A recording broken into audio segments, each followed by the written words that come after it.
तो फिर उसके बाद फिर कॉल आई आपको 18-19 तारीख को वहाँ पे आना है, तो वहाँ पे पहुँचे।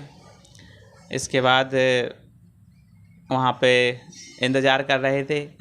फास्ट और फिंगर फर्स्ट में पहले दोनों क्वेश्चन सही हुए, लेकिन टाइम ज़्यादा लग रहा था। तीसरी बार में एक गाना आया, गाने के बोल आए, उसको सही क्रम में लगाना था, तो फिर उसमें हमारा नंबर आया। तो फिर वहाँ के जाके बैठे। पहले तो हमें लग रहा था ऐसा ना हो यहीं बैठे रहे हैं और फास्ट और फिंगर फर्स्ट में ही से मतलब हॉट सीट पर ही ना पहुँच पाए।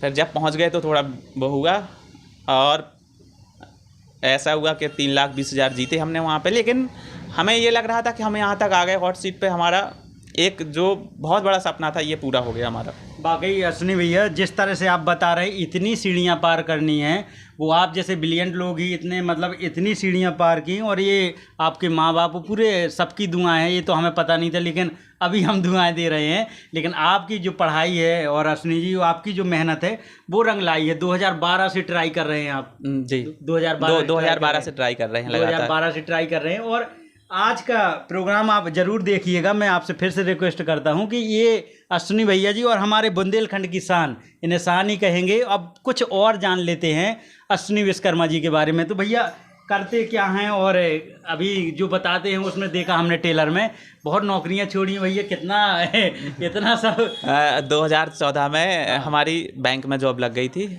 एक नौकरी के लिए तरसता है। आरवर्थ बैंक में जॉब लग गई थी।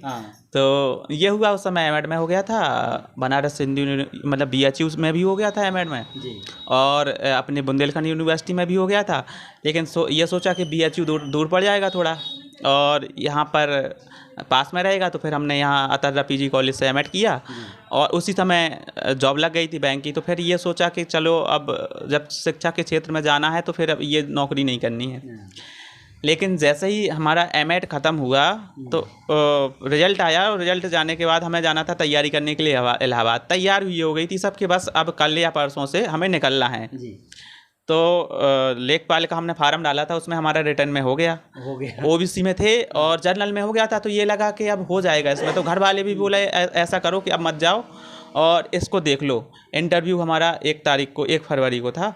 सब लोग बोले कि इसको दे के जाओ, फिर यदि इसमें ना हो तो फिर चले जाना वहाँ इलाहाबाद, तैयारी कर लेना। लेकिन फिर जब उसमें हो गया तो फिर उसमें करने लगे। तो जो पढ़ते थे वो उस ऐसी जॉब, इतनी कठिन परिस्थिति की जॉब है लेखपाली की, और बहुत समय देना पड़ता है उसमें, मेहनत की जॉब है। तो जो पढ़ने का वो था वो थोड़ा कम हो गया, कम समय मिल रहा था। फिर उसमें आपको पढ़ने का शौक था? हाँ, पढ़ने का शौक था। तो फिर ये इसमें लगे रहे कि टीचर की जॉब निकलेगी तो उसमें जाएंगे।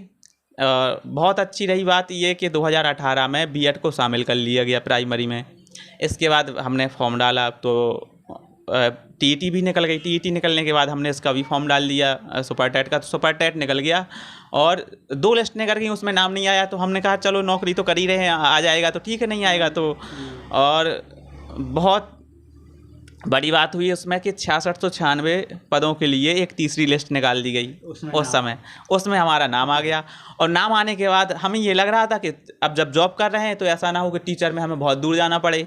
तो उसमें हमीरपुर ज़िला मिल गया। हमीरपुर ज़िला मिल गया तो हमने कहा अब बहुत अच्छा रहा। तो फिर हमने लेखपाल पद से इस्तीफा देकर मतलब उसमें लियन लेकर इसमें आ गए थे, टीचर में। अब ये तो हो गया आपकी नौकरी की बात। अश्विनी भैया अब जान लेते हैं कि केबीसी जो खेल रहे हैं, खेलना चाहते हैं, उनके लिए कैसी उनको तैयारी हो, कब ये इसका प्रोग्राम के लिए कब अप्लाई कर सकते हैं, वो कैसे? हमने बताया कि जो अप्रैल में पर डे एक क्वेश्चन पूछा जाता है रात के अप्रैल लास्ट या फरवरी मई के फर्स्ट वीक में, तब जवाब दें। हाँ, तो 10 दिन लगातार वो एक क्वेश्चन पर डे पूछते हैं रात के 9 बजे। तो आप उसको मैसेज के थ्रू या सोनी लिप पर जाकर उसका आंसर दे सकते हैं लगातार 10 दिन तक।